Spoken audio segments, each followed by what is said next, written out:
चलिए, sequence and series का हम तीसरा लेक्चर शुरू करने जा रहे हैं। पिछले लेक्चर में हमने ज्योमेट्रिक प्रोग्रेशन, हार्मोनिक प्रोग्रेशन, इसके बारे में काफ़ी चीज़ें देखी थी। ज्योमेट्रिक प्रोग्रेशन से रिलेटेड जनरल टर्म और उसके एस एन के लिए हमने फॉर्मूले देखे थे। हार्मोनिक प्रोग्रेशन के लिए एस एन का फॉर्मूला तो नहीं होता, तो जनरल टर्म हमने देखा और कुछ सिंपल से सवाल उसके ऊपर देखे थे।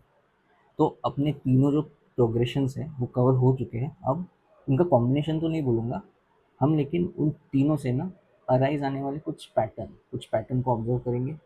तो तीनों से अलग अलग कुछ प्रॉपर्टीज आएंगी, वो हम धीरे धीरे करके देखेंगे।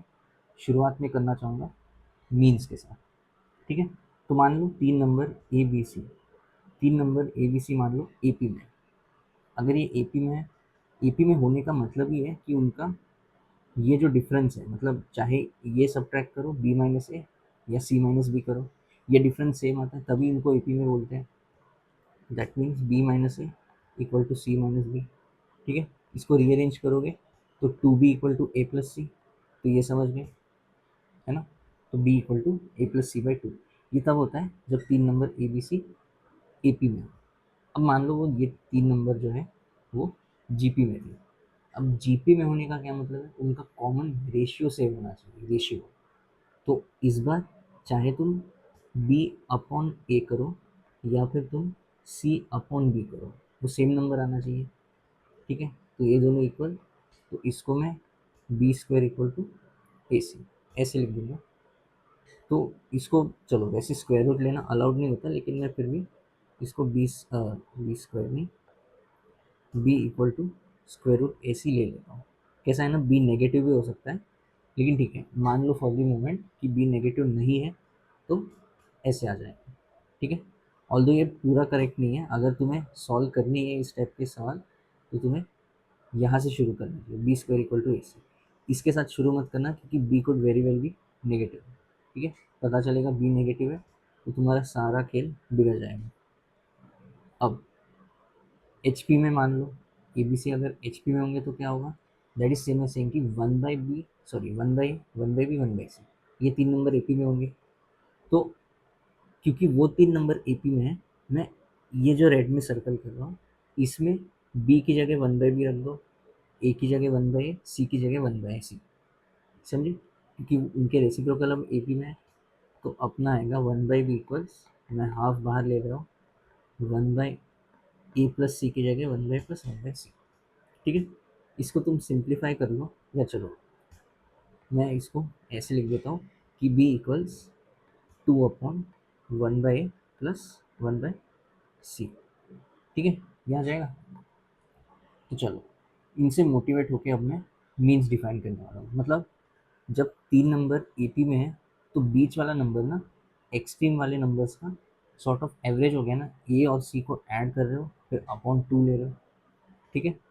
तो उसी से मोटिवेट होके मैं अब देखो एन नंबर्स के लिए ये चीज़ लिखने वाला हूँ, अरिथमेटिक मीन ऑफ,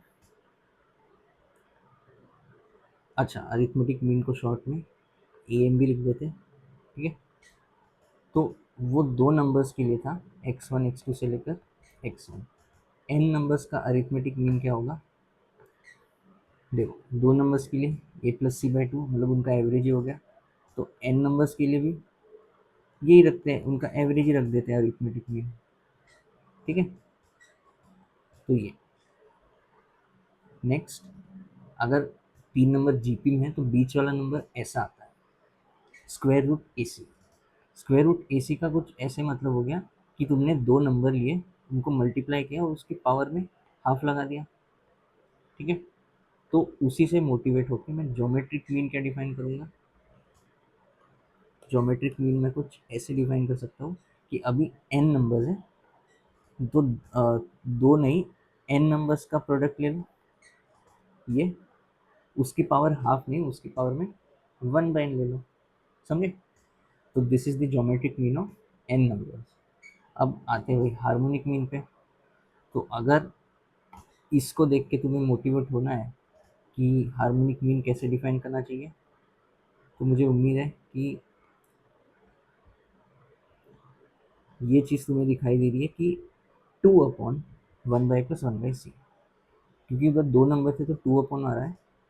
अगर एन नंबर्स हो गए, तो एन नंबर्स के लिए मैं यहाँ पे एन लिखूँगा, उसके अपॉन में 1/a और 1/c नहीं, instead 1/x1 plus 1/x2 and so on, जितने भी नंबर हैं उनके रेसिप्रोकल करके सम। ठीक है, तो ये हार्मोनिक मीन है एन नंबर्स का। ओके, तो इन तीन डेफिनेशंस को याद रखना है कि ए एम, जी एम और एच एम क्या होता है। ये सवाल मैं वैसे पहले भी दे सकता था ये सवाल, लेकिन क्योंकि B square equal to A C हमने अब भी देखा है, उसकी मदद से ज़्यादा इजीली सॉल्व हो जाएगा, इसलिए इसको अभी हल करते हैं। तो पहले तो क्वेश्चन क्या बोल रहा है कि ये तीन टर्म्स है, पहले तीन टर्म है जीपी के, तो तुम क्या कर सकते हो, इक्वल टू ए कर दो एक्स प्लस वन को, इसको 4x को इक्वल टू ए आर कर दो और इसको ए आर स्क्वायर कर दो, तो ऑफकोर्स तुम्हारा ए और आर सॉल्व करके कुछ आ जाएगा। ठीक है, वैसे भी कर सकते हो, लेकिन बेटर है कि क्योंकि तुम्हारा x खुद एक अननोन है, इसलिए बेटर है कि तुम B square equal to A C कर लो। तो 4x the whole square equal to X plus one into X plus C. ठीक है, मतलब इन दोनों एक्सट्रीम का प्रोडक्ट ये बीच वाले का स्क्वायर हो जाएगा। ठीक है, ये जीपी में इसलिए ऐसा हो रहा है, जो B square equal to A C हमने अभी देखा, अगर एपी में होता तो 2b equal to A plus C. ठीक है, एंड एच पी के लिए भी जैसा हमने पढ़ा है वो चीज़ हम यूज़ कर सकते हैं।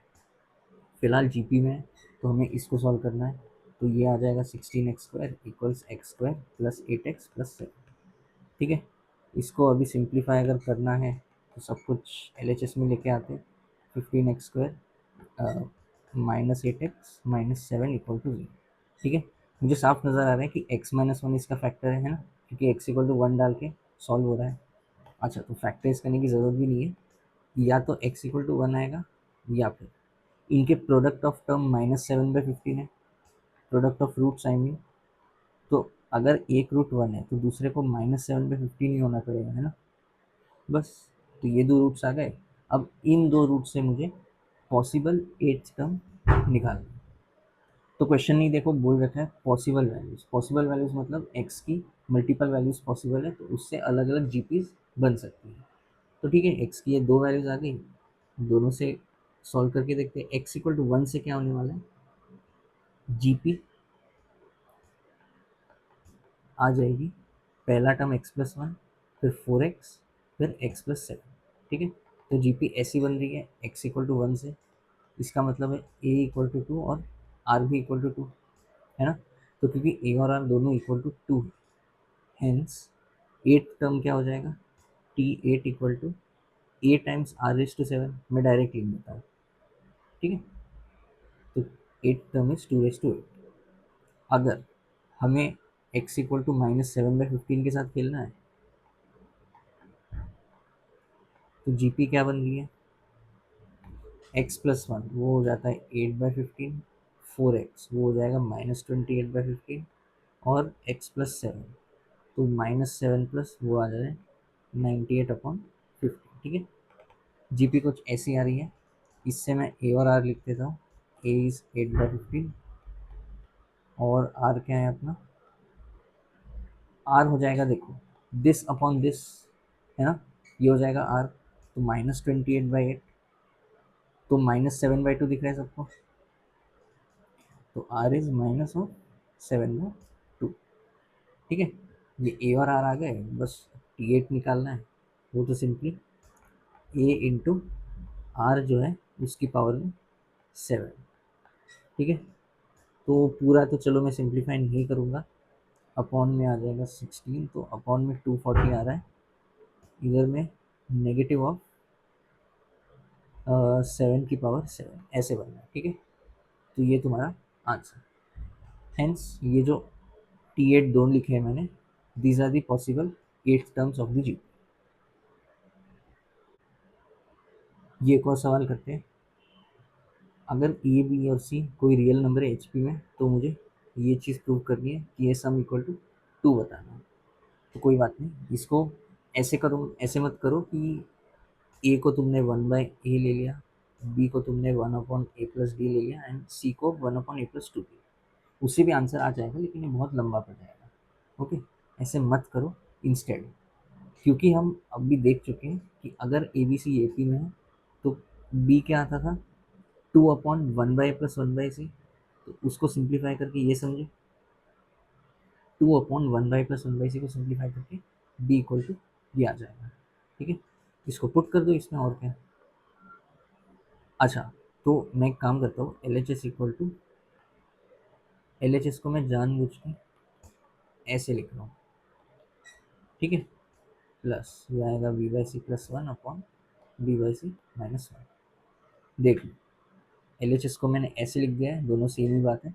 अब बी बाई ए मतलब 2c/a+c -1 है, अच्छा +1 है यहाँ पे, अपॉन में b/a ये है, उसमें -1 प्लस, अब b/c, तो b/c ये आ जाएगा, है ना, उसमें +1 अपॉन b/c उसमें -1।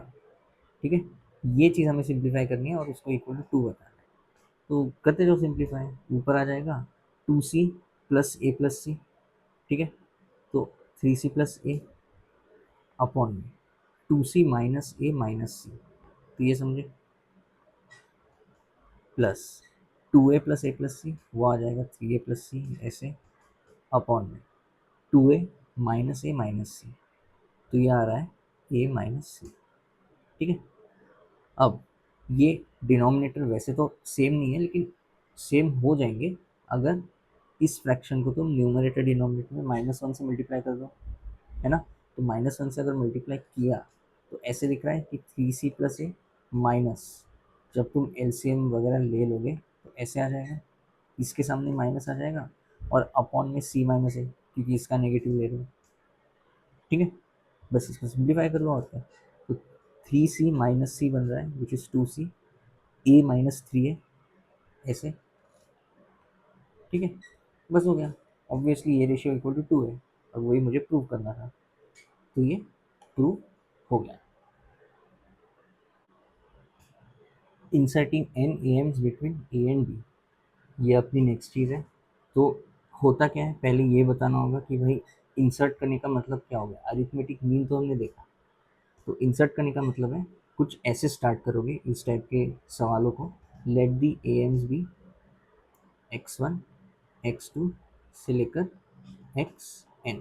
ठीक है, देन तो क्वेश्चन का मतलब क्या होता है, क्वेश्चन का मतलब है कि ए और बी के बीच में इंसर्ट कर रहे हो, तो ए x1 x2 and so on till xn, और उसके बाद में ये बी, ये एपी में होंगे।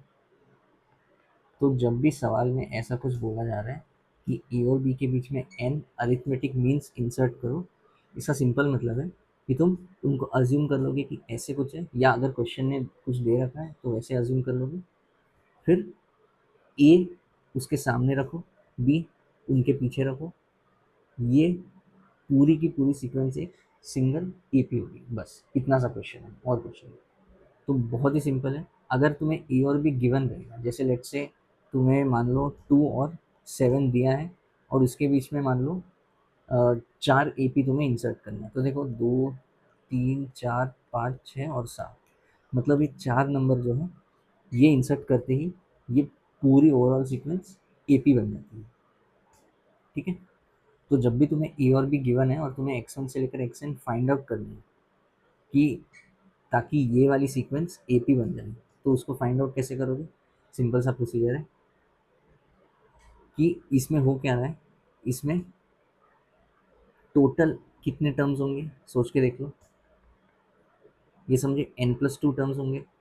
ओके, जिसमें ए पहला टर्म है और बी n+2th टर्म। तो ऐसे लिख देता हूँ, सिंस बी इज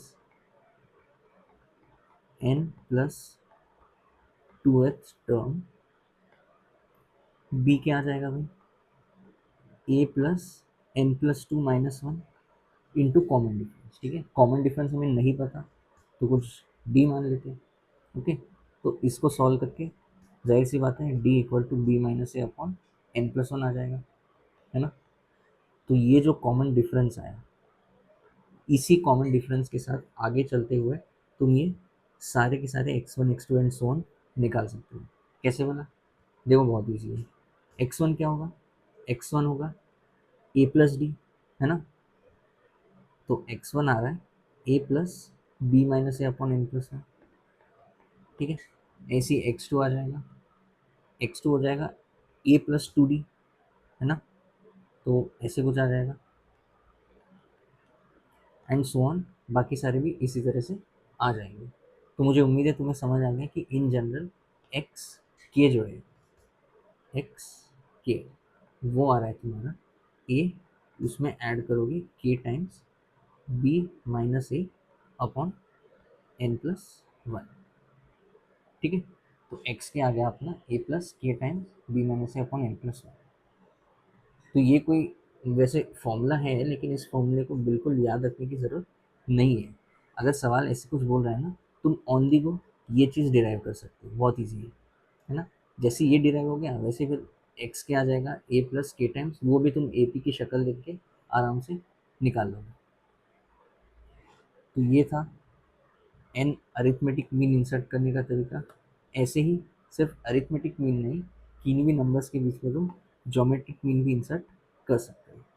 तो यही सेम चीज़ मैंने कॉपी की, और अब मैं बात करने वाला हूँ ज्योमेट्रिक मीन्स की। तो ये ए की जगह जी आ जाएगा, यहाँ भी ए की जगह जी, यहाँ भी ए की जगह जी, ठीक है। तो ये सब जीपी है, तो ये इतना तो हटाना ही पड़ेगा इसको।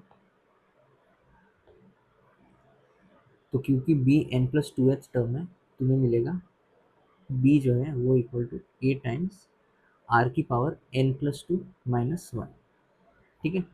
तो इससे तुम्हारा आर आ जाएगा B upon A whole raise to one upon N plus one, ठीक है। ये आ गया आर, तो जैसे ही आर आ गया वैसे ही ऑब्वियसली एक्स के भी आ जाएगा, है ना। एक्स वन होगा ए इंटू आर, एक्स टू होगा ए इंटू आर स्क्वायर, है ना। तो एक्स के समझ रहे हो कि ए इंटू आर की पावर के, तो ये आ जाएगा A times B upon A R की पावर के करना है, तो ये समझे, ठीक है। तो एक्स के ऐसे आ रहा है। अगेन ये फॉर्मूले को याद रखने की कोई ज़रूरत नहीं है। तुम्हें एक सवाल में अगर ज्योमेट्रिक मीन इंसर्ट करने बोला है, तो ऑटोमेटिक ऑन दी को ये आराम से डिराइव हो जाएगा, फिर ये तो हलवा ही है, ठीक है। इसी तरह से हम हार्मोनिक मीन्स भी इंसर्ट कर सकते हैं, लेकिन हार्मोनिक मीन चलो कोई पूछता है नहीं, तो मैं श्योर हूँ कि तुम लोग खुद ही वो फिगर आउट कर लो। ये कुछ सिंपल सवाल कर लेते हैं, तीनों ज्योमेट्रिक अरिथमेटिक ज्योमेट्रिक हार्मोनिक के एक एक सवाल करेंगे। अभी 1 और 8 के बीच में हमें 4 अरिथमेटिक मीन्स इंसर्ट करने हैं, ठीक है। 4 अरिथमेटिक मीन्स इंसर्ट करने हैं, उसका मतलब है कुछ नहीं, उनको x1 x2 x3 x4 ले लो। तो 1 x1 x2 x3 x4 और फिर 8, ये 6 नंबर दिख रहे हैं, ये 6 नंबर ए पी में है। दैट मीन्स 8 जो है वो छठा टर्म होगा, वो हो जाएगा 1 + 5d, ये समझे, 1 + 6 - 1 × d, ठीक है। तो इससे डी आ रहा है तुम्हारा 7/5। उसको चलो मैं डेसिमल में लिख लेता हूँ, तुम्हें फ्रैक्शन में ही छोड़ना है तो चलेगा। डी इक्वल टू 1.4 आ गया। तो x1 क्या हो जाएगा भाई, उसने बोला है इंसर्ट करो, इंसर्ट करने का मतलब है x1 से लेकर x4 सभी के सभी फाइंड करना, ठीक है। तो x1 हो जाएगा a प्लस डी, यानी 1 + 1.4, तो डायरेक्ट लिख दो। फिर x2 क्या आ जाएगा, अब देखो अगर तुम्हारा x1 आ चुका, तो x2 इसी में डी ऐड करके निकाल लो, समझे। तो इसमें डी ऐड करोगे तो 2.4 + 1.4, ठीक है। x3 ये निकालना है, तो इसी में डी ऐड कर लो, तो x3 आ जाएगा 3.8 + 1.4, है ना। और x4 ये पिछले वाले में डी ऐड किया, है ना। तो ये आ रहा है कितना, 6.6। बस आंसर चेक करके देख लो, 1 2.4 3.8 5.2 6.6, ये ए पी में आएगा, ठीक है। तो 4 जो अरिथमेटिक मीन हमें इंसर्ट करने थे वो ये रहे, x1 से लेकर x4। सेम ही सवाल है, हम ज्योमेट्रिक मीन इंसर्ट करने हैं 1 और 8 के बीच में, और कितने, 4 ज्योमेट्रिक मीन। तो कुछ नहीं है, वापस से सेम चीज़ करेंगे कि 1 x1 x2 x3 x4 और 8, ये 6 नंबर जीपी में है। तो छठा टर्म जो है वो पहला टर्म मल्टीप्लाइड बाय उसका कॉमन रेशियो कुछ आर होगा, उसकी पावर में 6 - 1, ठीक है। तो आर आ जाएगा 2 की पावर, उसको 3/5 लिख देता हूँ, ठीक है। 8 की पावर 1/5 आएगा, तो उसको मैं 2 की पावर 3/5 लिख देता हूँ। तो x1 क्या होगा भाई, x1 हो जाएगा 1 × r, है ना। तो 1 × r मतलब ये समझे। x2, x2 के लिए पिछले वाले में ही r मल्टीप्लाई कर दो, ठीक है। तो ये आ जाएगा 2 की पावर 6/5। x3 के लिए अब पिछले वाले में वापस 3/5, 2 की पावर 3/5 मल्टीप्लाई कर दो। और x4 उसके बाद, x4 के लिए अभी जस्ट पिछले वाले में 2 की पावर 3/5 मल्टीप्लाई कर दो, बस। तो उसने चार जो ज्योमेट्रिक मीन इंसर्ट करने बोले थे वो ये रहे, ठीक है। सेम अब हार्मोनिक मीन इंसर्ट करना है 1 और 8 के बीच में 4। तो वैसे तो हार्मोनिक मीन कोई पूछता नहीं है, बट ठीक है, चलो एक बार कर लेते हैं। अगर तुम्हारा 1 x1 x2 x3 और x4 फिर 8, इसको एच पी में होना है, इसको मैं ऐसे लिख देता हूँ, this is in H P. तो इनके रेसिप्रोकल जो है, जैसा मैंने कहा कि एच पी में है मतलब उनके रेसिप्रोकल्स के साथ ही खिलवाड़ करना है। तो 1/x1 1/x2 1/x3 1/x4 और 1/8, ये सारे टर्म एक एपी हो जाएंगे, ठीक है। ऑब्वियसली 6 टर्म है, तो छठा टर्म जो है 1/8 वो पहले टर्म में कुछ 5 टाइम्स डी ऐड करके आ रहा होगा, है ना। Where D is the common difference, चाहिए तो कैपिटल डी ले लो। तो इससे डी कितना आ गया भाई, 1/8 -1 वो होता है -7/8, तो ये आ रहा है -7/40, ठीक है। तो अब ध्यान रखना कि तुम 1/x1 निकालोगे, डायरेक्ट x1 पे मत जाना, 1/x1 निकाल के देख लो। तो 1/x1 वो आएगा 1 + d, तो 1 - 7/40, तो ये समझे, ठीक है। फिर 1/x2 वो आएगा, पिछले वाले में फिर से डी ऐड कर लो भाई, तो 26/40। फिर 1/x3 अगेन पिछले वाले में डी ऐड कर लो 90। उसके बाद 1/x4 फिर से पिछले वाले में डी ऐड कर दो, तो वो आ रहा है ये, है ना। तो हमें x1 x2 निकालना है, तो ठीक है, x1 आ जाएगा 40/33, x2 आ जाएगा 40/26, x3 आ गया अपना 40/19, x4 आ गया अपना 40/12, ठीक है। बस आंसर। उसने चार हार्मोनिक मीन इंसर्ट करने का है, ये रहे चारों हार्मोनिक मीन, ठीक है।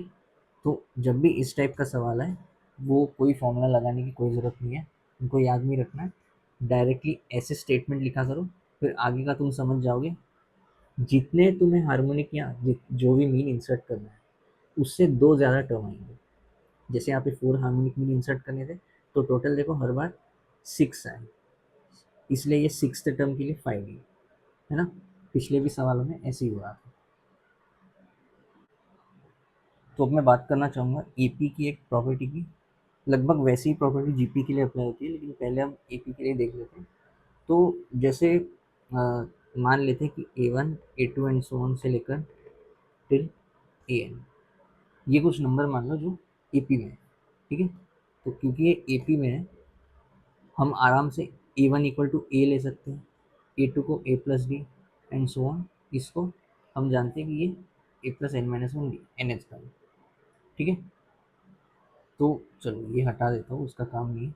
मैं ना A1 + AN करता हूँ, ठीक है। बस ऐसे ही देखते जाओ क्या हो रहा है, A1 + AN, इससे क्या हो जाएगा, A1 + AN मतलब A+n-1D।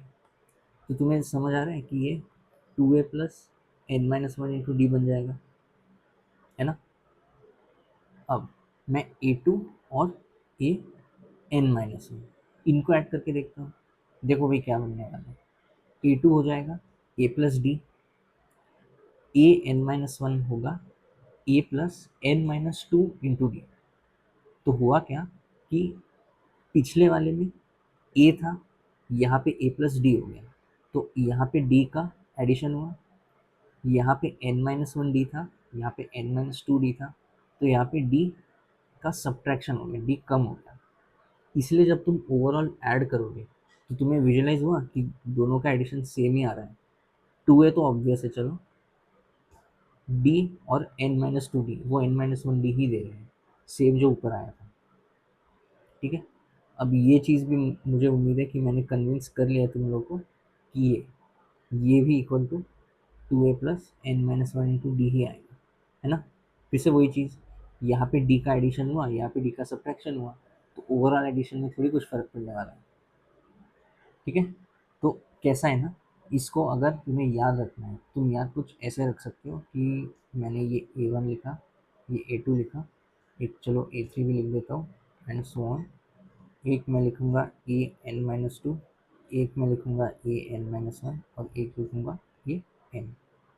इसमें होता क्या है कि इसमें ना ए वन प्लस ए एन, इनका सम ए two plus A N minus one, इनका सम ए three plus A N minus two, इनका सम हमेशा सेम सेम आ रहा है ना।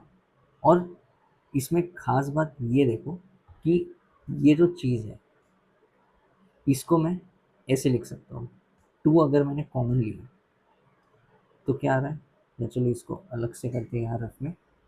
अगर मैंने टू ए plus N minus one into D, इसमें से टू कॉमन लिया तो A plus N minus one upon two into D ऐसे आ रहा है। इसको मैं फर्दर ऐसे लिख सकता हूँ, n plus one by two minus one into D.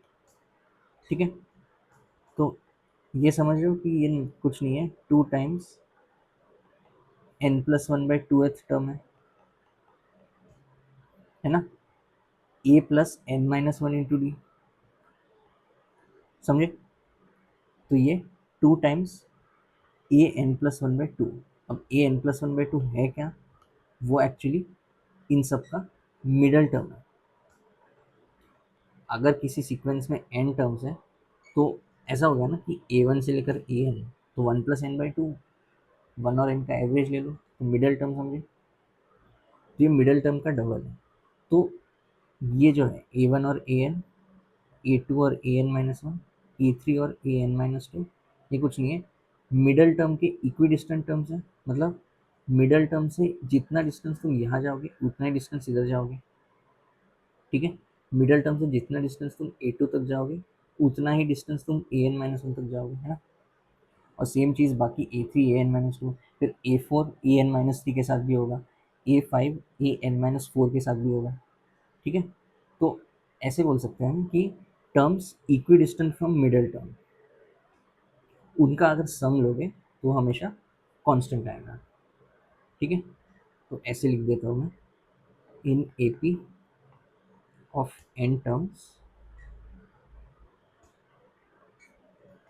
Comma A K plus A of N plus one minus K, ताकि अगर तुम के इक्वल टू वन रखो तो ये वाला आ जाएगा, के इक्वल टू टू रखो तो ये वाला आ जाएगा, दिखा, के इक्वल टू थ्री रखो तो ये वाला सम आ जाएगा।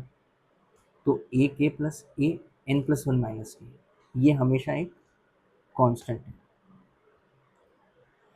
चाहे तुम के की कोई भी वैल्यू रखो। ऑफ कोर्स कोई भी वैल्यू मतलब ज़ीरो नहीं रखना है, के जो है वो वन टू से लेकर एन तक चला जाएगा। ठीक है, वन टू से लेकर एन, के की कोई भी वैल्यू रख दो, ये सम हमेशा उतना ही आएगा, के की वैल्यू से उसको फ़र्क पड़ेगा ही। ओके, और अगर ये देखो कैसा है ना, n plus one by two, अगर एन इवन है, एन इवन है तो ये तो ऑड हो गया ना, तो वो तो टर्म एग्जिस्ट ही नहीं करेगा। ए ऑफ फाइव बाई टू, मतलब किसी ए पी का five by two th term, that does not make sense ना, कोई मतलब ही नहीं निकलता उसका।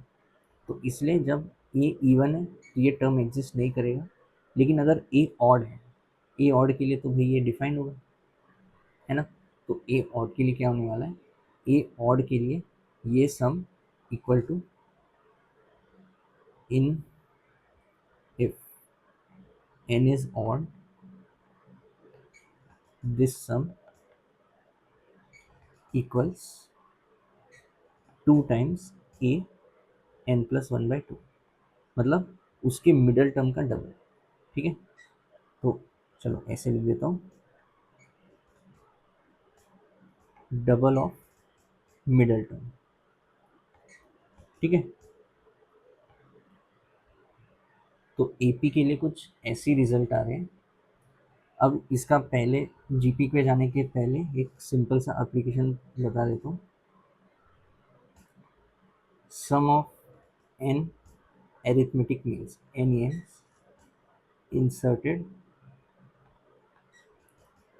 Between A and B, A और बी के बीच में कोई एन तुमने अरिथमेटिक मीन्स इंसर्ट किए, जो हम अभी सवाल कर रहे थे वही। तो उन सभी का सम ले लो, जो एन नंबर्स है ना उन सभी का सम ले लो। उनका सम क्या आएगा? उनका सम बहुत ही ईजी है, वो होता है N times a plus B by two. ठीक है, मतलब जिनके बीच में तुमने घुसा है ए और बी, उन दोनों का एवरेज ले लो। ठीक है, उसको एन से मल्टीप्लाई कर दो। ओके, याद ऐसे रखना है कि दो नंबर्स का एवरेज लो जिनके बीच में इंसर्ट किए, फिर इंटू जितने टर्म्स हैं जितने तुमने इंसर्ट किए। ठीक है, इसका प्रूफ कि भाई ये आया किधर से, उसका प्रूफ कुछ ऐसे है। ये मान लो x1 x2 से लेकर xn है। ठीक है, ये x1 x2 लिखा मैंने, फिर आएगा एक xn-1 xn एंड b। ठीक है, ये मैंने लिखा। अब जो हमने लिटरली कुछ देर पहले ही लिखा वही लगा लो। ये सम, ये सम, ये सम, ये सारे के सारे सम इक्वल आने वाले, है ना। तो क्योंकि ये सम इक्वल है तो इसमें मैं क्या करूँगा, मुझे पता नहीं ना यार कि एन इवन है ऑड है, और क्योंकि इवन ऑड से थोड़ा फ़र्क पड़ता है तो इसलिए मैं अलग से केस ले लेता हूँ। अगर एन इवन हुआ, एन इवन होने का मतलब है ये टोटल तुम्हें एन प्लस टू नंबर्स दिखाई दे रहे हैं। ठीक है, इतने तो एन है, उसमें ए और बी जोड़ दो तो n plus two. N even है तो ये एन प्लस टू भी इवन होगा। दैट मीन्स यहाँ पे इवन नंबर ऑफ टर्म्स है तो सबको पेयर अप कर दो। ये पहला पेयर, ये दूसरा पेयर, ये तीसरा पेयर एंड सो ऑन। ठीक है, तो टोटल तुम्हें समझ आ रहा है कि अगर तुम्हें इन नंबर्स का सम लेना है, ये एन नंबर्स का सम लेना है, तो ये सभी के सभी पेयर अप हो गए। ठीक है, तो इतने नंबर का सम जब ले रहे हो तो पेयर वाइज सम ले लो। ये सम कर दो, फिर ये सम कर दो एंड सो ऑन, अंदर जाते जाओ। तो पेयर वाइज सम लोगे तो कितने पेयर आएंगे? ऑब्वियसली एन नंबर्स है तो एन बाई टू पेयर्स आ जाएंगे। अब हर पेयर का सम ए प्लस बी आएगा क्योंकि this plus this equal to this plus this है। ठीक है, तो हर पेयर का सम ए प्लस बी, बस हो गया डिराइव। ठीक है, ये एन इवन के लिए था, एन ऑड के लिए भी। अब एन क्योंकि ऑड है तो यहाँ पे unfortunately odd number of terms है, तो सभी के सब पेयर अप नहीं होंगे। सोच के देख लो, एक्सट्रीम्स में जब तुम पेयर करने जाओ ऐसे ऐसे, तो बीच का एक टर्म बचा हुआ दिख रहा है ना, बीच का एक टर्म बचेगा, तो बाकी जो n-1/2 ये जो सारे टर्म्स हैं उनका तो सम ए प्लस बी आ ही जाएगा, तो उनसे सम ऐसे आएगा। लेकिन एक बीच वाला टर्म बच गया। अब वो बीच वाला टर्म क्या होगा भाई, सोच के देखो। वो बीच वाला टर्म ये होगा ए प्लस बी बाई टू। इसको मैं दो एक इंट्यूशन से समझा सकता हूँ कि बीच वाला टर्म है तो ऑब्वियसली बीच वाला टर्म मतलब ए और बी का एवरेज हो जाएगा भाई, इसलिए ए प्लस बी बाई टू। या ऐसे भी समझ सकते हो कि ये जो हम ए प्लस बी करते हैं, फिर x1 प्लस एक्स एन कर रहे हैं एंड सो ऑन, इन सभी का सम, मतलब चलो हमें तो ए प्लस बी से ही मतलब है, ये आ रहा था 2 टाइम्स ये। और बीच वाला टर्म क्या होता है? बीच वाला टर्म अभी तो हमने देखा यही होता है, तो बीच वाला term A plus B by two आ गया। ठीक है, तो इंट्यूशन से भी दिख रहा है कि हाँ एवरेज हो जाएगा, फॉर्मली भी मैंने दिखा दिया कि एवरेज हो जाएगा। ठीक है, तो बस इन दोनों नंबर्स को ऐड करके देख लो, वो A plus B into N by two आ जाएगा ये। ठीक है, तो चाहे एन इवन हो या ऑड हो, ये सम हम ऐसे आराम से डिराइव कर सकते हैं। तो एन अरिथमेटिक मीन जब इंसर्ट करते हो तो उन सभी का सम ये होता है। वैसे कई लोग बोलते हैं कि ये रिजल्ट रट लो, याद रखो इस रिजल्ट को, लेकिन ये रिजल्ट उतना काम का आता है नहीं। और वैसे भी काफ़ी ऑब्वियस है, अगर तुम इसमें प्रैक्टिस कर लोगे तो ये डिराइव करने में कौन सा ही मेहनत लग रही है। ठीक है, तो इसको नहीं भी याद रखोगे तो चलेगा। अब ये सब एपी की बात थी। जीपी में क्या होने वाला है? जीपी में देखो, मैं कुछ ऐसे लिख दूंगा उसको। मान लो कि A1, A2, A3 and so on. फिर से वही चीज़, AN-2, AN-1, AN। मान लो ये सब जीपी के टर्म्स हैं। ठीक है, अगर ये सब जीपी के टर्म्स हैं तो A1 को A लिख सकता हूँ, A2 को AR, A3 को AR² एंड सो ऑन। तो A1 इंटू AN क्या आने वाला है? ये आ जाएगा A² इंटू R⁻n-1, है ना। फिर A2 इंटू AN-1, ये क्या आ जाएगा? सोच के देख लो, ये भी फिर से ऐसे ही आ जाएगा, है ना। अब मुझे बताने की ज़रूरत नहीं है कि क्या होने वाला है। जो मैंने एपी में सम किया था, जीपी में इस बार हम प्रोडक्ट करेंगे। इन दोनों का प्रोडक्ट करो या इन दोनों का प्रोडक्ट करो या इन दोनों का प्रोडक्ट करो, वो हमेशा सेम आने वाला है। ठीक है, तो या इसको रहने देता हूँ। ये स्टेटमेंट में वैसा का वैसा कॉपी कर लेता हूँ। उसी स्टेटमेंट को अगर जीपी के लिए मॉडिफाई करना है तो क्या होने वाला है? अगर है जीपी एन टर्म्स की, तो ए के इंटू, इस बार दोनों का प्रोडक्ट लेना है, ए के into A of N+1 minus के।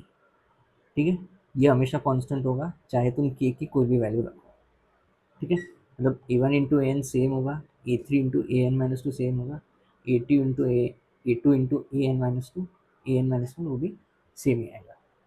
ठीक है, और अगर n ऑड है तो ये जो प्रोडक्ट आएगा, दिस प्रोडक्ट, वो प्रोडक्ट किसके बराबर आएगा? इनफैक्ट ये भी हटाना चाहिए। This product equals A n+1/2, उसका अब स्क्वायर हो जाएगा। जो A² R⁻n-1 आ रहा था ना, वो चेक करके देख लो, इस चीज़ का स्क्वायर। ठीक है, तो डबल नहीं, यहाँ पे मैं लिखूँगा square of middle term. Okay, तो अब वही है, इस बार मैं उतना डिराइव नहीं करूँगा। इसी को ये इसी को पूरा किया जाए कॉपी, और यहाँ पे मैं कर दूंगा पेस्ट। तो इस बार क्या आने वाला है? प्रोडक्ट। अगर तुम वो ज्योमेट्रिक मीन्स जो इंसर्ट कर रहे हो किसी भी दो नंबर्स के बीच में, उनका प्रोडक्ट लोगे तो सेमी डेरिवेशन कर लो, तो उन सब का प्रोडक्ट क्या आ जाएगा? दो दो का प्रोडक्ट आएगा ए बी, फिर और दो का आएगा ए बी, फिर a b and so on. तो ये आ जाएगा ए बी की पावर n/2। या इसको ऐसे भी समझ सकते हो कि ए एंड बी, दो नंबर्स का ज्योमेट्रिक मीन क्या होता है? दो नंबर्स का ज्योमेट्रिक मीन ए बी की पावर हाफ। ठीक है, तो इनके ज्योमेट्रिक मीन की पावर n करिए, देखो, है ना। इनके ज्योमेट्रिक मीन की पावर n करिए, तो याद ऐसे रख सकते हो। एपी में क्या था? एपी में था इन दो नंबर्स का अरिथमेटिक मीन लो, उसको इंटू एन करो, मल्टीप्लाई बाय। ज्योमेट्रिक मीन में दो नंबर्स का हार्मोनिक ज्योमेट्रिक मीन लो और उसकी पावर में एन कर दो। ठीक है, सिंपल सा सवाल है ये, एज एन एप्लीकेशन जो हमने अभी देखा कि सम कब कांस्टेंट है, प्रोडक्ट कब कांस्टेंट है। तो ये कह रहा है क्वेश्चन कि 54 और 98, 54 और 98 के बीच में 10 ये अरिथमेटिक मीन मैंने इंसर्ट किए हैं, तो मुझे ये सम इवेल्युएट करना है। ठीक है, देखो, अगर तुम्हें चाहिए तो तुम पूरी कैलकुलेशन कर सकते हो कि ठीक है 10 अरिथमेटिक मीन इंसर्ट किए हैं दो नंबर्स के बीच में, तो क्या करोगे? ये फर्स्ट नंबर, ये 12th नंबर हो जाएगा, तो 98 इक्वल टू 54 प्लस 11D, समझे? वैसे करके डी निकाल सकते हो, डी निकल गया तो A2, A5, A6, A9 वो सब निकल जाएगा, फिर लास्ट में उनका एडिशन कर लेना। ऐसे बिल्कुल कर सकते हो, लेकिन वो फालतू की मेहनत होगी, उससे अच्छा ये कर।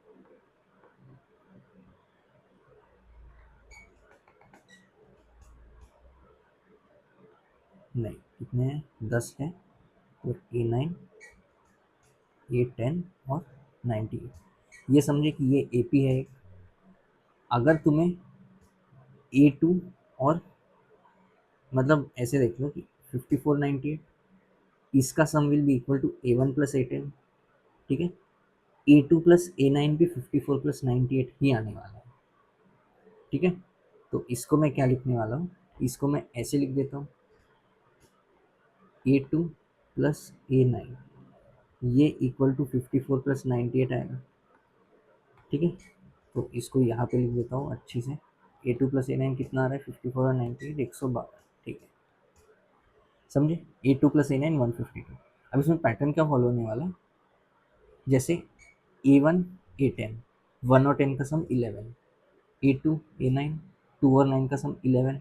तो तुम्हें समझ आ रहा है कि A5 A6, क्योंकि 5 और 6 का सम 11 है, तो A5 प्लस A6 भी उतना ही आने वाला है, ये चीज़ समझे। अगर ये चीज़ डन है तो सवाल तो हो गया ना, ये और ये, इन्हीं का तो एडिशन करना था, इन दोनों का एडिशन, इन दोनों का एडिशन, ये रहा, ठीक है। बस तो फाइनल आंसर इज इन दोनों का एडिशन, और तो 152 152 304, ये फाइनल आंसर, ठीक है। बस, तो अगर तुम्हें ये कांस्टेंट वाली चीज़ आती है कि ऐसे और ऐसे कांस्टेंट सम आएगा, तो ये कुछ नहीं है, एकदम हलवा खाने जितना इजी होगा। ये एक और प्रॉपर्टी देख लेते हैं, एपी स्पेसिफिक है, किसी भी एपी में एस एन इक्वल टू ये आता है N times T of N plus one by two, अगर N belonging to Z is all. कैसे बोला, सिंपल है, एस एन फॉर्मूला आता है हमें n by two into two A plus N minus one d, है ना, ऐसे होता है। ये अभी हम देख चुके हैं कि ये टू टाइम्स मिडल टर्म होता है ना। तो इसको मैं क्या लिखने वाला हूँ, n by two into two times middle term, अब क्योंकि ए नहीं टी है, तो ठीक है, t n plus one by two, बस हो गया ये डिराइव, ठीक है। तो एस एन आता है N times T of N plus one by two, अगर एन ऑड है तब, उसका रीज़न वही है कि n plus one by two, अगर एन इवन होगा तो फिर इसका कोई मतलब ही नहीं बनता, 5/2 टर्म का, है ना। तो एन ऑड के लिए ही ये प्रॉपर्टी ट्रू होगी। अब इसका एप्लीकेशन कैसे है, इसका एप्लीकेशन जनरली जो जेई पूछता है ना, वो रेशियो ऑफ टर्म्स या ratio of sum of N terms इसके रिस्पेक्ट में पूछता है, तो वो अभी देखते हैं। तो ये एक सवाल देख लो, ये सवाल कह रहा है कि sum of N terms of two APs are in the ratio ये, तो हमें 13 टर्म्स के रेशियो फाइंड करना है। मतलब कुछ ऐसा हो गया कि दो एपीज है, मान लो वो दो एपीज है, लेट्स से एक है T1 T2 T3 and so on, ठीक है। दूसरी एपी को मैं मान लेता हूँ T1 dash T2 dash T3 dash, ठीक है। दो एपीज में कुछ ऐसे मान लेता हूँ।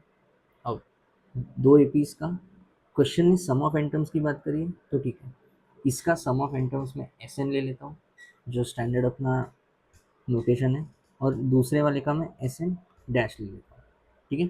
डेरिवेटिव नहीं है ये, डैश मतलब कुछ और को रिप्रेजेंट करने का एक और तरीका है। तो ऐसे क्वेश्चन क्या बोल रहा है, उनका रेशियो, उनके सम ऑफ टर्म्स का रेशियो, तो s n upon s n dash, ये है 6n+4 अपॉन में 3n-5, ठीक है। क्वेश्चन ये कह रहा है, अब हमने अभी अभी जो प्रॉपर्टी देखी है वो लगा लो। एस एन क्या होता है अभी, एन टाइम्स टी n+1/2 हो जाएगा, अपॉन एस एन डैश क्या होगा, एस एन डैश कुछ नहीं है, अब टी की जगह टी डैश आ जाएगा, और क्या। तो ये समझे, है ना, ये इक्वल टू वही चीज़ 6n+4 अपॉन 3n-5, ऐसे कुछ आ रहा है। तो सवाल बोल रहा है कि उनके 13th टर्म्स का रेशियो फाइंड करना है। अब ध्यान दें, 13th टर्म्स का रेशियो मतलब तुम्हें T13 अपॉन T13 डैश ये फाइंड करना है। ठीक है, T13 अपॉन T13 डैश। ये कैसे फाइंड करोगे? इसी की मदद से फाइंड कर लो। समहाउ तुम्हें यहाँ पे T13 बनाना है, यानी n+1/2 इक्वल टू 13 बनाना है। तो ये यहाँ पे साइड में कर लेता हूँ मैं, ये इक्वल टू 13, तो साफ साफ n इक्वल टू 25 नजर आ रहा है सबको। तो क्योंकि n इक्वल टू 25 है, इस पूरे इक्वेशन में n को 25 रख दो। ठीक है, इस पूरे इक्वेशन में n को 25 रख दो, तुम्हारा आंसर झट से आ जाएगा। पहले तो n उड़ाओ, बिल्कुल काम का नहीं है। तो n इक्वल टू 25 ऐसे लिख देता हूँ, ये आ जाएगा T13 अपॉन T13 डैश। ठीक है, इधर क्या आएगा? n इक्वल टू 25 रख के 6 into 25 plus 4 upon 3 into 25 minus 5। ठीक है, बस ये आंसर, ये आ रहा है 154 अपॉन में 70। ठीक है, दिस इज द आंसर बस। तो ये जो टेक्निक है, इसके बिना भी वैसे कर सकते हैं, मतलब अगर तुम्हें वो प्रॉपर्टी याद नहीं है, उसके बिना भी ये प्रॉब्लम हल कर सकते हैं, लेकिन अच्छा होगा अगर तुम्हें ये याद ही रहे। ये एक और उसी तरह का सवाल है, दो एपीज के nth टर्म का रेशियो ऐसे कुछ दे रखा है, तुम्हें उनके सम ऑफ फर्स्ट 13 टर्म्स का रेशियो निकालना है। मतलब दो एपीज, फिर से उन दो एपीज को मान लो कि T1 T2 से लेकर एंड सो ऑन, दूसरे एपी को T1 डैश ले लो, T2 डैश ले लो एंड सो ऑन। ठीक है, तो दो एपीज अपने पास आ गए। पहले वाले के, क्योंकि question sum of N terms की बात कर रहा है, तो इसके लिए एस एन ले लो, इसके लिए ऑब्वियसली एस एन डैश ले लो। हमें निकालना है s n upon s n dash, या मोर स्पेसिफिकली हमें चाहिए फर्स्ट 13 टर्म्स के सम, तो S13/S13 डैश निकालना। ठीक है, अब सवाल क्या बोल रहा है? सवाल बोल रहा है ये कि nth टर्म का रेशियो है, that means Tn upon Tn dash, ये है 4n-1 अपॉन 3n+2। ठीक है, तो 4n-1 upon 3n+ Tn/Tn dash. तुम्हें समहाउ यहाँ पे Sn को इंट्रोड्यूस करना है। कैसे इंट्रोड्यूस करोगे? तो कुछ नहीं है, तुम्हें S13 चाहिए ना, तो पहले तो ये साइड में लिख लो कि S13 होता था तुम्हारा n टाइम्स टी, n+1/2। तो n की जगह 13 आ जाएगा, तो ये 13 और यहाँ पे 13, तो कितना बनना है? ये 13T7। ठीक है, तो तुम्हें समझ आ रहा है कि S13 अपॉन S13 डैश करोगे तो ये 13 गायब हो जाएगा रेशियो लेके, बचेगा T7 अपॉन T7 डैश। ठीक है, तो मैं डायरेक्टली ही लिख देता हूँ, इसको रहने दिया, डायरेक्टली इसको लिख देता हूँ कि S13 upon S13 dash, this will actually be equal to T7 upon T7 dash, है ना?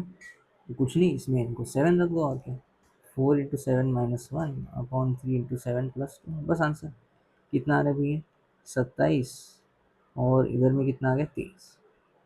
ठीक है, तो फिर से ये सवाल वो प्रॉपर्टी के बिना भी हो सकता है, रेशियो दिया है तो उससे तुम और कुछ फिगर आउट कर सकते हो, लेकिन अगर वो प्रॉपर्टी याद है ये बहुत आराम से हल हो जाता है। ये एक और एपी स्पेसिफिक प्रॉपर्टी, अगर n कोई नेचुरल नंबर है जो कि इवन है, और हमें दिया गया है कि a1 से लेकर an एक एपी है, then difference between sum of even terms and sum of odd terms वो हो जाता है ND/2, जहाँ पे D is common difference of the AP. मतलब ये कुछ ये ऐसा कह रहा है कि A1 से लेकर AN एपी है, तो मैं मान लेता हूँ कि A1 इक्वल टू ए है, A2 इक्वल टू A+D आ जाएगा, है ना, एंड सो ऑन। AN क्या आ जाएगा वो हम अच्छे से जानते हैं, A+n-1 इंटू डी, ऐसे आ जाता है। ठीक है, तो difference between sum of even terms, तो पहले sum of even terms, sum of even terms मतलब कुछ नहीं है, ये होता है A2 plus A4 plus A6 and so on. ठीक है, सम ऑफ ऑड टर्म्स क्या होता है? सम ऑफ ऑड टर्म्स मतलब अब समझ ही गए, A1 A3 A5, है ना, एंड सो ऑन। अब क्योंकि अपना n इवन है, तो an यहाँ पे आएगा, समझे? और यहाँ पे ए एन माइनस वन तक ही रुक जाओगे, है ना? तो sum of even terms, sum of odd terms, वो क्या बोल रहा है कि इनके बीच का डिफरेंस, मतलब इन दोनों को जब सब्ट्रैक्ट करोगे तो एन डी बाई टू आना चाहिए। क्यों भला? सिंपल है, इनको सब्ट्रैक्ट कर रहे हो तो चलो ये टर्म बाय टर्म सब्ट्रैक्ट करते हैं। ए टू माइनस ए वन कितना आ जाएगा? डी आ जाएगा, ठीक है। ए ए फोर माइनस ए थ्री, वो भी डी आ जाएगा। फिर ए सिक्स माइनस ए फाइव, वो भी डी आ जाएगा, एंड सो ये भी ऑब्वियसली इक्वल टू डी आ जाएगा, है ना? तो डी डी डी कितनी बार ऐड हो रहा है वो हमें फिगर आउट करना है। तो मुझे उम्मीद है दिख गया कि ये n by two number of terms होंगे, है ना? ये एन बाई टू होंगे, ये एन बाई टू होंगे, तभी तो जाके टोटल एन टर्म्स आए। तो एन बाई टू, ऑब्वियसली ये n by two times add हो रहा है, ठीक है। हेंस ये ओवरऑल जो डिफरेंस है वो n by two into d, बस, ठीक है। तो ये चीज़ भी मैंने प्रूफ कर दी। वो प्रॉपर्टी इम्पॉर्टेंट इस सेंस में कि उसके सवाल जेई में बनते हैं। ये मैं बता दूं 2025 में पूछा गया, 2025 के मेंस में पूछा गया सवाल है कि एक एपी में इवन नंबर ऑफ टर्म्स है, ऐसा कुछ बोला है उसने। सारे ऑड टर्म्स का सम 24 है, इवन टर्म्स का सम 30 है, और last term exceeds first by 21/2। तो हमें नंबर ऑफ टर्म्स फाइंड करना एपी है। तो बहुत ही आसान सवाल है। उसने बोला है ऑड टर्म्स का सम 24, इवन टर्म्स का सम 30। तो इवन माइनस ऑड मतलब ये अब भी हमने देखा था एन डी बाई टू होता है ना? नोटेशन मुझे समझाने की ज़रूरत नहीं है, एन इज एन मान लो नंबर ऑफ टर्म्स है, डी मान लो कॉमन डिफरेंस, ठीक है। तो यहाँ से तुम्हें दिख रहा है कि एन डी इक्वल टू 12 आ गया, है ना? एन डी इक्वल टू 12, ये पहली इक्वेशन है। दूसरी इक्वेशन यहाँ से आएगी कि last term exits first by 21/2। Last term मतलब nth टर्म, ठीक है। तो nth टर्म और फर्स्ट, अब लास्ट टर्म और फर्स्ट टर्म में डिफरेंस मैं डायरेक्ट लिख दूँ, लास्ट टर्म और फर्स्ट टर्म में इतना डिफरेंस होता है, ठीक है। वो बोल रहा है कि ये डिफरेंस 21/2 है, ठीक है। आराम से सॉल्व हो जाएगा। एक्सपैंड कर दो, मतलब ब्रैकेट खोल दो, तो n d minus d, n d की वैल्यू तो भाई हमें पता है ना? तो डी कितना आ गया? डी आ रहा है अपना 1.5, है ना, विच इज 3/2। तो डी 3/2 है तो एन भी आराम से आ जाएगा, एन हो जाएगा 12/d। तो 12 × 2/3, ये आ रहा है 8। बस answer. Number of terms find करने थे, 8 टर्म्स हो गया। तो अगर वो प्रॉपर्टी याद है तो इस टाइप के क्वेश्चन बहुत आराम से हो जाएंगे। और वो प्रॉपर्टी वैसे मैं याद याद बोल रहा हूँ, लेकिन क्या ही याद रखना है उसमें, n by two into d, जो मैंने डेरिवेशन किया था वो तुम एग्जाम में भी आराम से कर सकते हो। चलिए, कुछ ए पी स्पेसिफिक बातें हो रही थी अभी। जीपी ने कहा मैं क्यों पीछे रहूँ, तो ये लो, ये सम्स हमें इवेल्यूएट करनी है, ठीक है। पहला है 4 + 44 + 444 प्लस नेक्स्ट टर्म ऑब्वियसली 4444, है ना? ऐसे ही तुम्हें एन टर्म्स तक का सम निकालना है। तो कैसा है ना, पहले ही मैं बता दूं कि ये जीपी नहीं है। 444 ये जीपी नहीं है। जीपी होने के लिए क्या चाहिए, इनका रेशियो कॉमन होना चाहिए, मतलब 44/4 करो या फिर 444/44 करो, वो सेम आना चाहिए। चेक करके देख लो, ये सेम नहीं है, ठीक है। This is not a GP, ध्यान रखना। तो क्योंकि ये जीपी नहीं है तो अब कैसे करें भाई इनका सम इवैल्यूएट? तो कुछ नहीं है, इसके लिए स्टैंडर्ड सी ट्रिक है ये। जब भी ऐसे डिजिट्स ऐड होते हैं तो पहले मैं इसको ऐसे लिख देता हूँ, ठीक है, एन टर्म्स। इसका अगर सम निकालना है तो देखो मैं क्या कर रहा हूँ, मैं जानबूझ के 4/9 कॉमन ले रहा हूँ। अब वो कॉमन क्यों ले रहा हूँ अभी तुरंत समझ आ जाएगा, देखते हो। 4/9 कॉमन लोगे तो 4 का 9 हो जाएगा, ठीक है, प्लस 44 का 99 हो जाएगा, ठीक है। 444 का 999 हो जाएगा, ठीक है, and so on, n terms तक। तो 4/9 इंटू ये सब, अब ये सब कैसे इवेल्यूएट किया जाएगा, तो कुछ नहीं है, 4/9 इंटू ये, इस हर एक टर्म में दिख रहा है तुम्हें कि 9c है, तो इसको मैं आराम से ये लिख सकता हूँ 10-1, और इसको 100-1, नेक्स्ट वाले को 1000-1, एंड सो ऑन, है ना। ये जाएगा एन टर्म्स तक, ठीक है। अभी भी हल का हुआ, इसका भी सम कैसे निकालोगे, कुछ नहीं है, बड़ा इजी है, इसको लिख दो 4/9, 10 के टर्म्स एक साथ लेके आओ, मतलब 10 की ये पावर्स एक साथ लेके आओ, ये एन टर्म्स तक जाएगा, तो ऐसे लिख देता हूँ, चलो इसको कॉपी ही कर लिया जाए ना,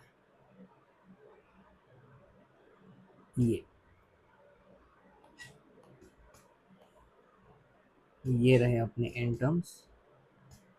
उसके बाद सब -1 दिख रहा है, तो माइनस लेके 1+1+ एंड सो ऑन, ये भी होंगे अपने एन टाइम्स, ठीक है।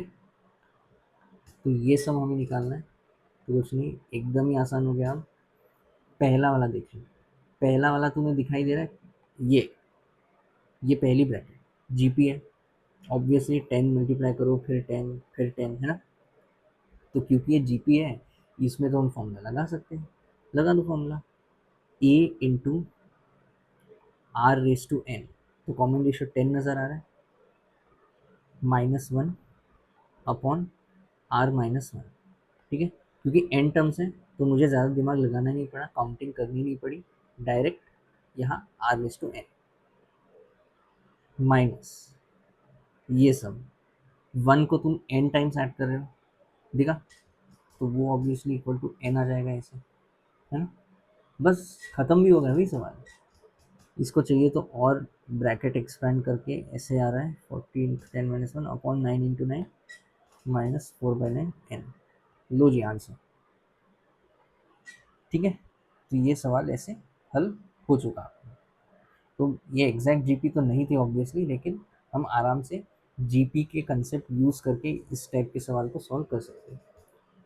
ये टेक्निक याद रखना, अगले सवाल में भी ऐसे ही कुछ हम लगाने वाले हैं। दूसरा, अब दूसरे में देखो 23 रिपीट हो रहा है, तो मैं 4, पिछली बार हमने 4/9 कॉमन लिया था, क्योंकि 4 रिपीट हो रहा है, इस बार मैं 23 कॉमन ले रहा हूँ, बाय 9 मत लेना, रुक जाओ, इसको लिख सकते हैं 1, फिर 101 आएगा, फिर 10101, है ना, एंड सो ये चीज़ जाएगी एन टर्म्स तक, ठीक है। तो मुझे ये समेशन निकालना है, इसको किया कॉपी। अब इसमें अगर तुम अपॉन 9 कॉमन लोगे, तो अंदर देखो 9, 909, 90909 ऐसे बच रहा है, इसको आराम से एपी में कन्वर्ट, जीपी में कन्वर्ट करना शायद पॉसिबल ना हो, तो देखो मैं ये कॉमन ले लेता हूँ, 23/99, इससे क्या होगा, यहाँ 99 आएगा, ये वाला 9999 बन जाएगा, ये वाला 99999, है ना, समझे, एंड सो एन टर्म्स तक, ठीक है। अब इसको इवेल्युएट करना है, तो ये मुझे उम्मीद है दिख गया कि अरे कुछ नहीं है, ये आ जाएगा 100-1 प्लस 10⁻⁴ - 1, इसको भी 100 नहीं 10 स्क्वायर लिख देता हूँ, प्लस ये आ जाएगा 10⁻⁶ - 1, ठीक है, एंड सो ओके, ऐसे बन गया ये। अब इसको इवेल्युएट करना है, तो 10 की पावर्स एक साथ ले लो, 10 स्क्वायर आ रहा है, 10⁻⁴ आ रहा है, 10⁻⁶ आ रहा है, एंड सो ऑन, ये एन टर्म्स तक, माइनस 111 नज़र आ रहा है, तो 111, ठीक है, ये एन टाइम्स 1 आएगा, ओके। तो ये तो मतलब दिख रहा है कि हलवाई हो गया यार, ये तो 23/99, ये इतने में जीपी का सम लगा लो, ठीक है।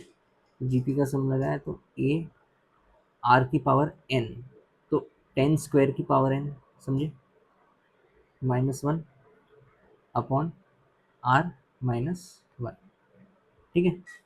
और माइनस में है 1 एन टाइम्स ऐड किया तो ये समझे, बस आंसर आ गया। इसको चाहिए तो और ओपन कर सकते हैं, 2310 की पावर 2n-1 अपॉन में 99 का स्क्वायर -23/99 टाइम्स n, ठीक है। तो ये सेकेंड सीरीज का सम कुछ ऐसे आ गया। तीसरा, तीसरे में ऊपर 5, 55, 555 ऐसे चल रहा है, लेकिन यहाँ नीचे और टांग अड़ाने के लिए और दिक्कत देने के लिए 19 से 19 क्यों आ गया। तो कोई बात नहीं, हम अप्रोच इसको ऐसे ही करने वाले हैं। बस एक चीज़ मैं बता दूँ शुरू में ही, ये डॉट डॉट डॉट छोड़ रखा है, मतलब ये इन्फिनिट सम होगा, ठीक है। तो हल इसको वैसे ही करेंगे, पहले तो 5 कॉमन ले लो क्योंकि वो रिपीट हो रहा है, तो ये आ जाएगा 1/19 प्लस 11/19 स्क्वायर प्लस 111/19 के बाय 100, ठीक है। अब इसमें से अपॉन में एक 9 भी कॉमन ले लो, ताकि ये अंदर में 9/19 plus 99/19 square plus 999 upon 19 cube ऐसे आ जाएगा, ठीक है। तो अंदर में जो हम टेक्निक अपना रहे हैं, 10 की पावर लेके आओ, वही वापस कर देंगे। तो इसको मैं ऐसे लिख रहा हूँ, 10/19 माइनस 1/19 चलेगा। 9/19 को मैंने ऐसे लिखा, प्लस 99/19 स्क्वायर, उसको मैं 100/19 स्क्वायर माइनस 1/19 स्क्वायर लिख सकता हूँ, है ना। फिर ये 999/19 क्यूब, उसको मैं ऐसे लिख देता हूँ, ओके। एंड सो ऑन, ये चलते जाएगा इनफाइनाइट समय। तो इसको इवेल्युएट करने के लिए वापस से वही चीज़, 10 की पावर्स को एक साथ लेके 5/9 इंटू पहले ब्रैकेट के अंदर 10/19, फिर 100/19 है, उसको मैं ऐसे लिख दूँ, ठीक है। फिर 1000/19 क्यूब है, उसको मैं ऐसे लिख देता हूँ, मेरी मर्जी, है ना। एंड सो ऑन, ये चलते जाएगा। दूसरे ब्रैकेट में माइनस करके 1/19, 1/19 स्क्वायर, 1/19 क्यूब एंड सो, ठीक है। अब इनको इवेल्युएट करना है तो कुछ नहीं है, दोनों के दोनों जीपीस बन चुके हैं।